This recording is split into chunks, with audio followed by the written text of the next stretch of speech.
Ho detto qualche domenica fa,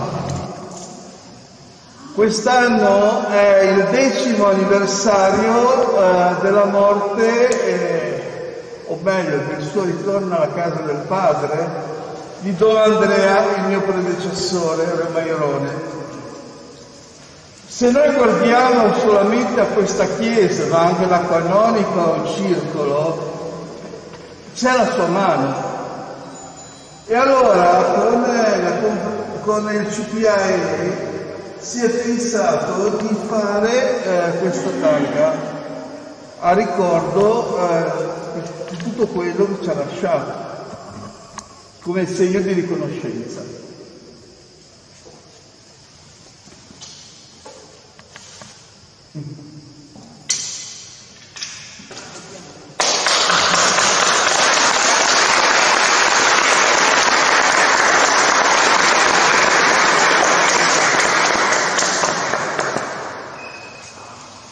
Nel nome del Padre, del Figlio e dello Spirito Santo.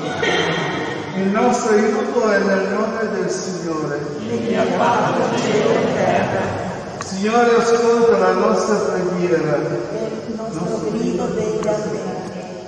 Il Signore sia con voi. E con il tuo spirito. Preghiamo. Padre Santo, origine e fonte di ogni bene, tu hai arricchito la tua Chiesa con una molteplicità di carismi e ministeri per l'edificazione del corpo di Cristo.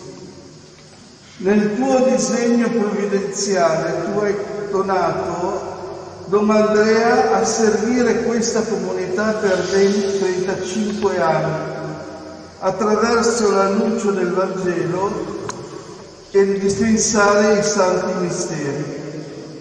Ricorrendo il 10° anno della sua dipartita, vogliamo attraverso questa lapide ringraziarti, o Padre, e chiederti l'aiuto di essere fedele all'insegnamento che Don Andrea ci ha trasmesso attraverso una vera devozione alla Vergine Maria e la cura e il decoro per la tua casa. Te lo chiediamo per Cristo nostro Signore.